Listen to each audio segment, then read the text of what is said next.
Sudah.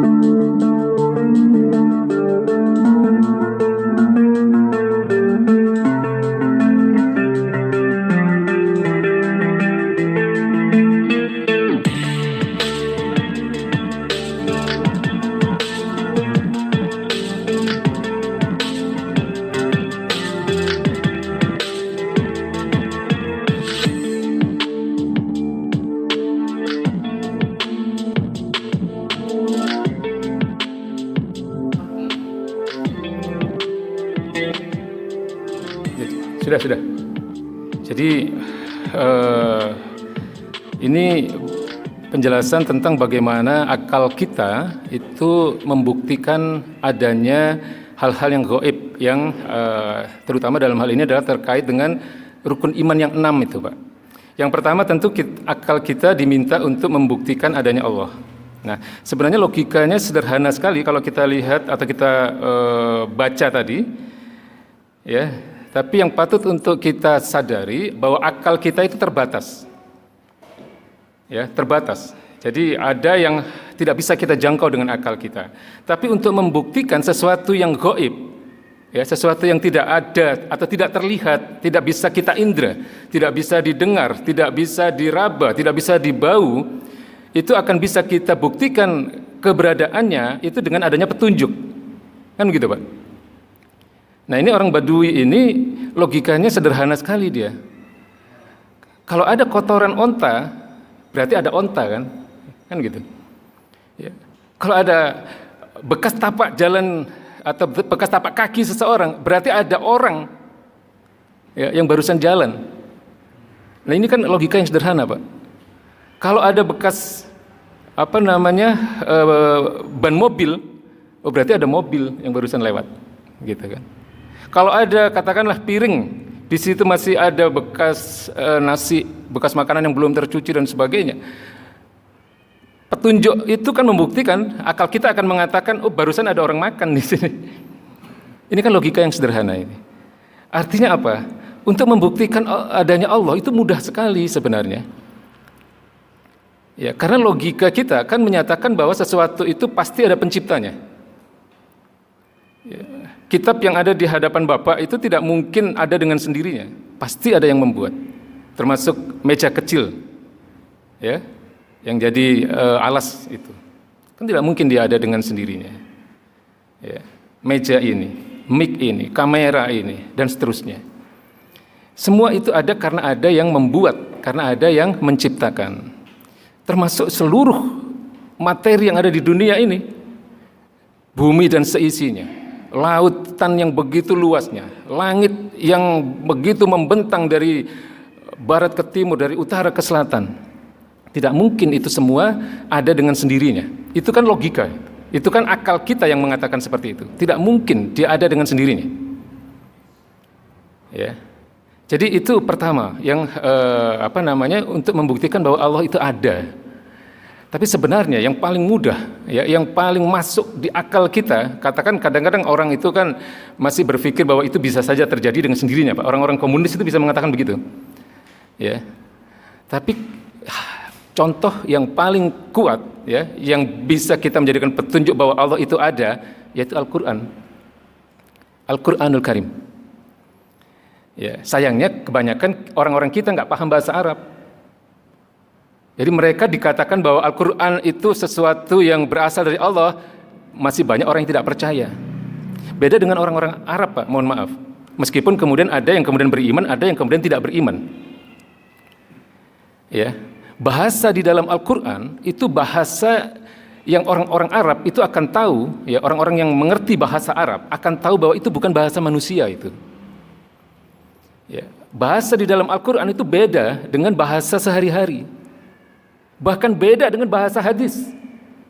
Bahasa-bahasa di dalam hadis-hadis Rasulullah SAW, ya, itu mayoritas bahasa-bahasa sehari-hari. Meskipun ada beberapa hadis dengan kalimat-kalimat yang indah, gitu ya. Tapi mayoritas hadis itu bahasa sehari-hari. Beda dengan bahasa Al-Quran. Ya. Tahu masuknya bagaimana cerita masuk Islamnya Umar bin Khattab, Pak? Ya. Jadi Umar bin Khattab itu orang yang faham sekali dia tentang sastra. Ya. Jadi pada masa kenabian, ya, Arab itu kan dikuasai oleh dua Umar, Pak. Yang pertama Umar bin Khattab, yang kedua Umar bin Hisham, yang kita kenal dengan nama Abu Jahal. Ya, Abu Jahal itu nama aslinya Umar bin Hisham itu. Yang menjuluki Abu Jahal itu baginda Nabi. Ya, masuk Islamnya Umar bin Khattab ini, ya, jadi dua Umar ini orang yang sangat-sangat berkuasa di Mekah dan sangat-sangat jahat, sangat zalim terhadap khususnya kepada orang-orang yang beriman kepada baginda Nabi, kepada orang-orang Islam. Sampai-sampai Nabi itu pernah berdoa, ya Allah kuatkanlah Islam ini dengan masuknya salah satu dari dua Umar ini. Yang kemudian baginda Nabi, yang kemudian Allah Subhanahu wa taala berkenan memberikan hidayah kepada Umar bin Khattab kan. Nah, masuk Islamnya Umar itu beliau pada suatu hari sangat marah ketika tahu bahwa adiknya yang bernama Fatimah itu masuk Islam. Ya. Jadi Fatimah ini adik Umar bin Khattab yang sangat-sangat takut terhadap Umar bin Khattab. Nah, begitu tahu bahwa adiknya ini sudah masuk Islam, Umar bin Khattab langsung dia mencari, ya, dia pulang ke rumah, dia mencari adiknya yang bernama Fatimah itu, dan dia dapati adiknya sedang membaca Al-Quran. Ya, kemudian Umar bin Khattab langsung meminta, apa yang sedang kau baca ini? Ya. Lalu kemudian Fatimah itu tidak mau memberikan Al-Quran itu kepada Umar bin Khattab. Karena apa? Dia katakan bahwa engkau masih najis, karena engkau masih kafir, engkau tidak boleh memegang ini. Mandi dulu. Ya, kemudian Umar mandi ini. Setelah mandi bersih baru dia pegang Quran. Ya, artinya dia membaca ayat-ayat Al-Quran itu. Dan yang dibaca oleh Fatimah pada waktu itu adalah surat Toha. Ya. Toha gitu kan. Ya, wa ma anzalna 'alaikal Qur'ana litashqa. Ya. Jadi itu ayat pertama, ayat kedua. Dan tidaklah aku turunkan Quran ini, ya Muhammad, untuk membuat kamu sedih, untuk membuat kamu sengsara. Illa tazkiratan liman yakhsha. Kecuali Al-Quran ini sebenarnya adalah untuk tazkirah, untuk peringatan bagi orang-orang yang mau tunduk, orang-orang yang takut kepada Allah Subhanahu wa taala. Tanzilam mimman khalaqal arda was samawatil ula. Al-Quran ini diturunkan dari zat yang menciptakan bumi dan langit yang tinggi itu. Umar tersungkur, Pak, ya, mendengarkan ayat-ayat di surat Toha ini. Ya, artinya ya luluh dia runtuh dan dia bertanya kepada Fatimah, di mana Muhammad? Kemudian diberitahu Muhammad ada di rumah Arqam bin Abil Arqam, ya, yang kita kenal dengan Darul Arqam itu. Jadi tempat Nabi membina para sahabat itu namanya Darul Arqam di awal-awal masa kenabian. Kemudian Umar langsung dia bergegas menuju Darul Arqam. Ya, begitu sampai di depan pintu Darul Arqam, ini para sahabat yang sedang bersama Nabi itu pada ketakutan itu. Ya, mereka mengira bahwa Umar akan mengobrak-abrik, akan merusak suasana taklim yang diadakan oleh baginda Nabi. Tidak ada yang berani menemui kecuali baginda Nabi Muhammad SAW. Dan baginda Nabi menemui Umar, dipegang pundaknya Umar ini, lantas beliau katakan, ya Umar, belum tibakah saatnya bagimu untuk mengimani Allah dan Rasulnya? Kalimat pertama ini masih membuat Umar masih diam, artinya dia belum bereaksi apa-apa. Kemudian diulangi lagi oleh baginda Nabi, ya Umar, belum tibakah saatnya bagimu untuk mengimani Allah dan Rasulnya? Ya. Sampai kemudian pertanyaan yang sama diajukan oleh baginda Nabi, yaitu pertanyaan yang ketiga. Kemudian Umar benar-benar tersungkur, dia bersimpuh di hadapan baginda Nabi dan langsung bersyahadat dia di situ. Asyhadu alla ilaha illallah wa asyhadu anna Muhammadar Rasulullah. Seluruh isi Darul Arqam yang berisi as-sabiqun al-awwalun, ya, sahabat-sahabat Nabi yang telah masuk Islam lebih dahulu ini bertakbir dia. Mereka seluruhnya bertakbir. Allahu Akbar dengan masuknya Umar ini. Karena apa? Umar ini orang yang sangat berpengaruh di Mekah itu. Jadi mereka berharap dengan masuknya Umar ini akan memperlancar atau mempermudah dakwah Islam di sana. Ya. Lantas apa yang dikatakan oleh Umar? Ya Nabi, ya Rasulullah, aku telah meyakini bahwa Islam ini adalah agama yang benar dan agama yang dipeluk oleh orang-orang tua kita, oleh leluhur kita adalah agama yang salah, dan orang-orang kafir Quraisy telah berlaku zalim selama ini kepada umat Islam. Apakah hari ini aku harus memerangi mereka? Jadi ya karena semangatnya, karena girohnya hari itu baru masuk Islam, dia akan memerangi orang-orang yang memusuhi Islam, karena dia ingat betapa jahatnya orang-orang kafir itu kepada orang kaum muslimin pada saat itu. Ya, lantas Nabi kemudian mengatakan, tidak, lam numaru bidzalik. Kita belum diperintahkan untuk itu. Ya. Jadi itu cerita masuknya Umar bin Khattab ya ke dalam Islam. Nah, kalau Umar yang satu beda lagi, Pak. Ya, Umar bin Hisham alias Abu Jahal ini. Dia juga tahu sebenarnya Quran itu bukan dari manusia itu. Dia juga tahu bahwa baginda Nabi itu seorang Rasulullah, seorang utusan Allah Subhanahu wa taala. Tapi karena hawa nafsunya ya, sampai kemudian dia mati dalam keadaan kafir.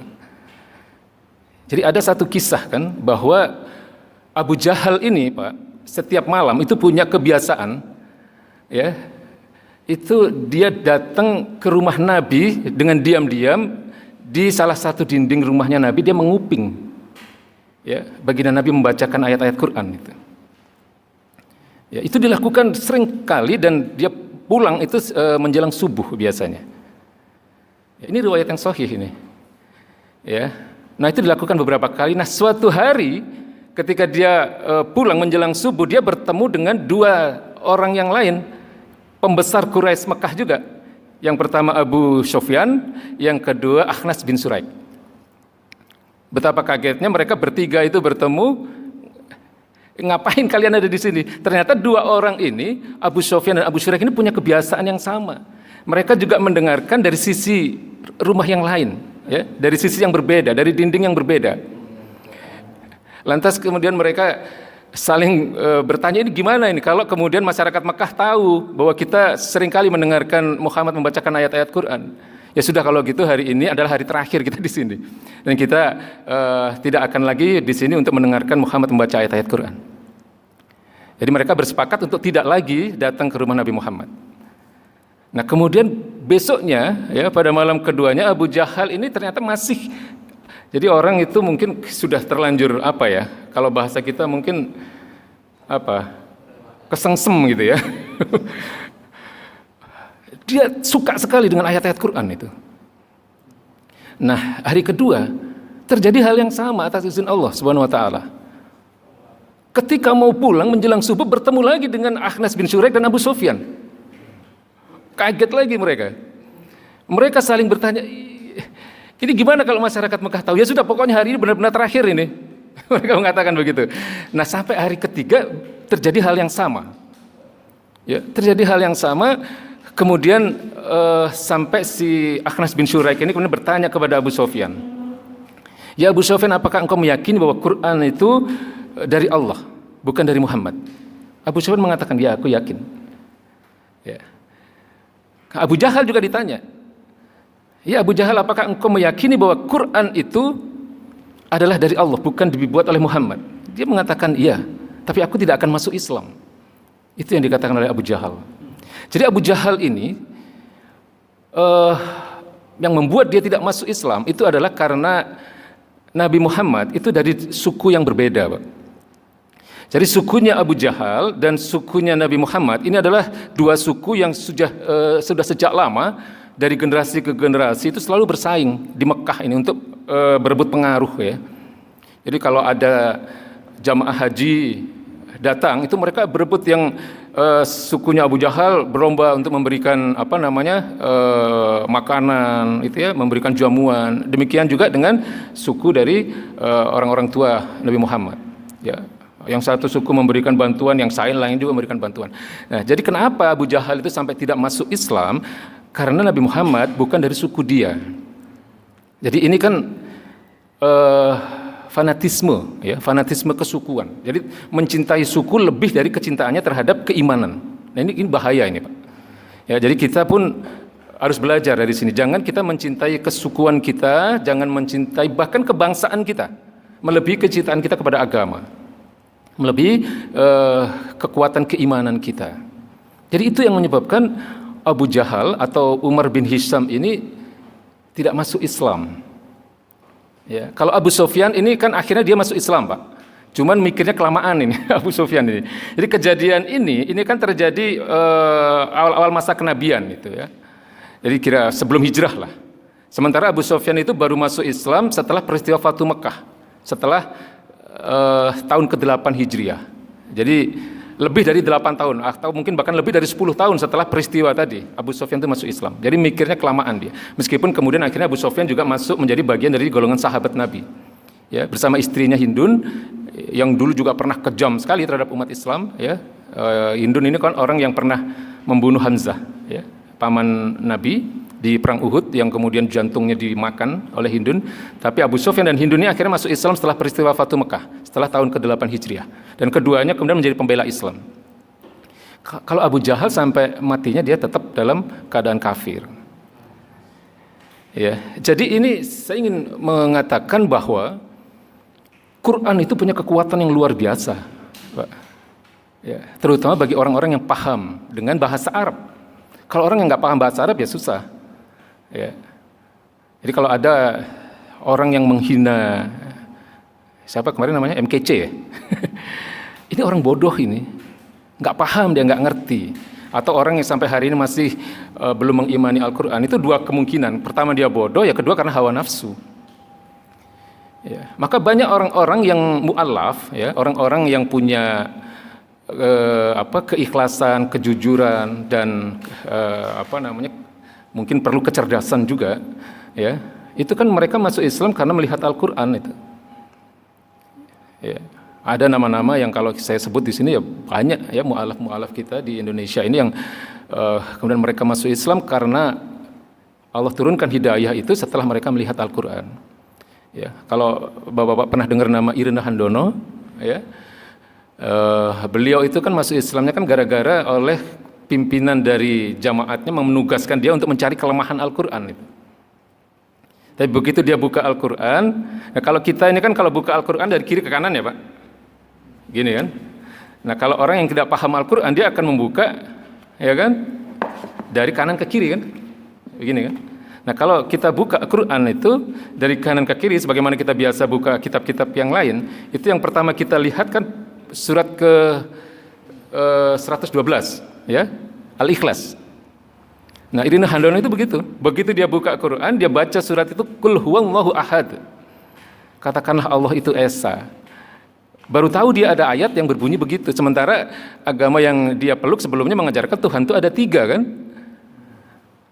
Lantas dia banyak berpikir, kemudian dia bertanya-tanya kepada pimpinan jamaatnya, dia tidak menemukan jawaban yang memuaskan. Ya, akhirnya hidayah turun, dia masuk Islam. Sama dengan ini, Felix Xiao itu juga seperti itu.